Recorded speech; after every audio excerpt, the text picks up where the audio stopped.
I'll be perfectly blunt and say that I am baby when it comes to roguelike games. I briefly dabbled with Enter the Gungeon on Switch and The Binding of Isaac on PlayStation Vita, and the only two roguelikes I've put more than an hour into are Downwell and Risk of Rain 2, both of which unexpectedly raised my interest in the genre. So when I was offered a key to Novadrift, I considered it perfect timing. I was very much in the mood to try out more roguelikes. I wanted to see how different games tackled the genre. And admittedly, when I first booted up the early access game, it didn't look like much. You're a tiny little ship, floating about in the vast reaches of space, shooting asteroids that float into view. Then some enemy spacecraft start showing up, and then 5 or 10 minutes later, it's like pew pew pew pew.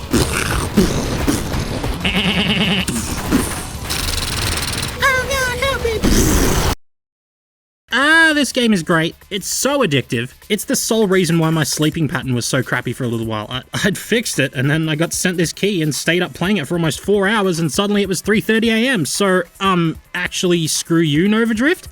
Oh, I can't stay mad at you.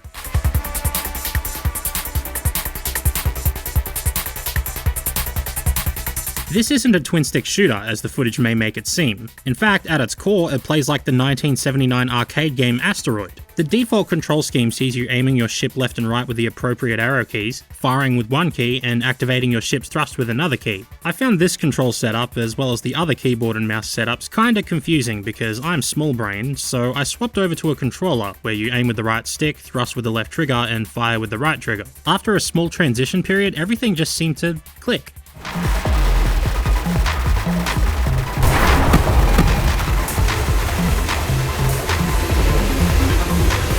Enemies are pretty easy to deal with in the few numbers they arrive in during early waves. Their projectiles are slow and don't deal too much damage. It's a perfect situation to get to grips with controlling your ship, which is good because you may very well need it. Whatever direction you aim in is what direction you'll go when you hit the thrusters, but that's also the direction you'll fire whatever weapon you have. This sounds cumbersome and archaic at first, but I think it's actually way more satisfying than a regular twin-stick shooter. You can't just point and shoot with one stick while you move about with the other. It becomes an exercise in balancing whether you should be firing or whether you should be moving. Aiming your ship left and right isn't an instantaneous action either, further adding to the strategy of fight or flight. Early waves are easy enough, but later waves will not only swarm you, but will start to bleed together if you don't clear them out quickly enough, and that includes bosses. It starts off super chill and ends up more crowded than an Aussie pub in October.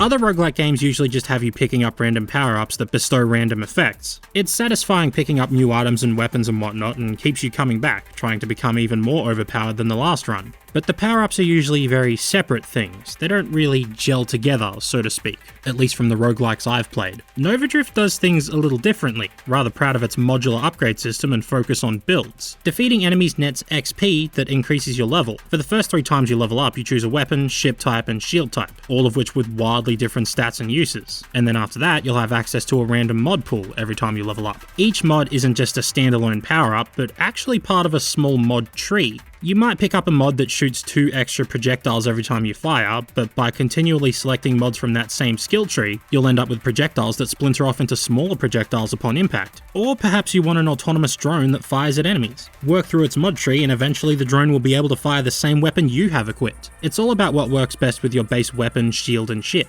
Some mods are perfectly suited for some builds, but others may actually hinder you. What may look like a debuff on one build, say an increase in projectile spread with something like the railgun that requires precision accuracy, may actually benefit another build, say one that uses the grenade, where a more spread out projectile radius increases its explosive effect. One of my favourite ways to play is one you could tentatively call the slingshot build. Choose the grenade, up the amount of grenades you fire at once, maybe stick a burst fire mod on as well, then wait for the mod that increases damage the faster you're travelling when you fire. Then accelerate straight towards the enemy, fire, and boom! Like happy festival fireworks, yeah? Projectiles have higher velocity when you're travelling at higher speeds, which makes this build even more satisfying.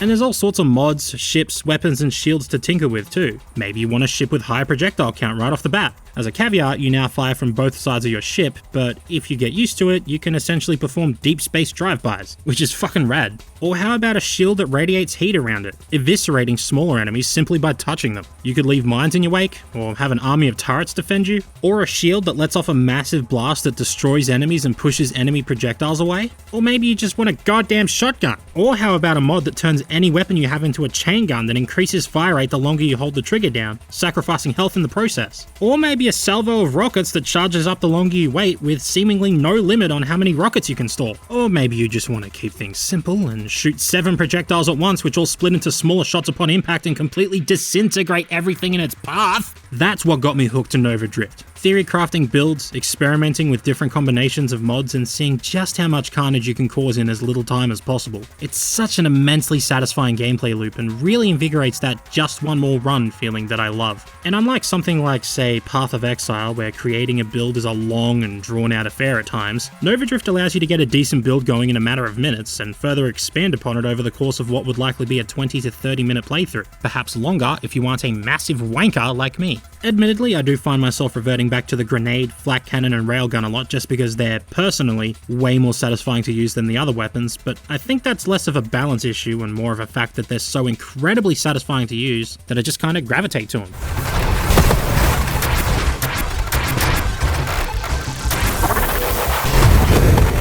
Really, the one issue I have with the game is perhaps enemy variety, or more specifically, boss variety. The bosses you come across every now and then are very well designed and require a great deal of effort to make it out unscathed, but I always encountered them in the exact same order. It was always dude that shoots noodle boys, followed by giant spinning boy, followed by singularity causing boy, and so on and so forth. It was always in this fixed order, and it doesn't help that bosses eventually start reappearing as lesser versions of themselves, adding just a little more to the repetition. Mix it up a bit, you know? Keep me guessing.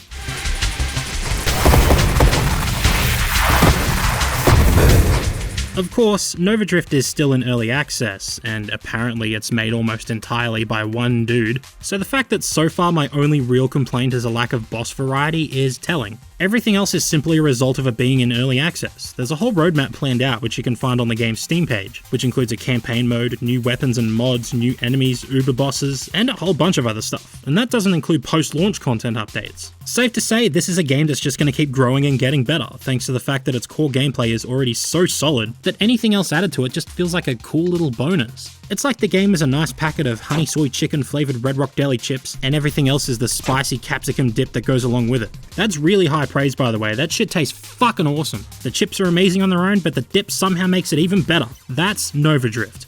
Tastes good already, but I can't wait for that dip. Quote me on that.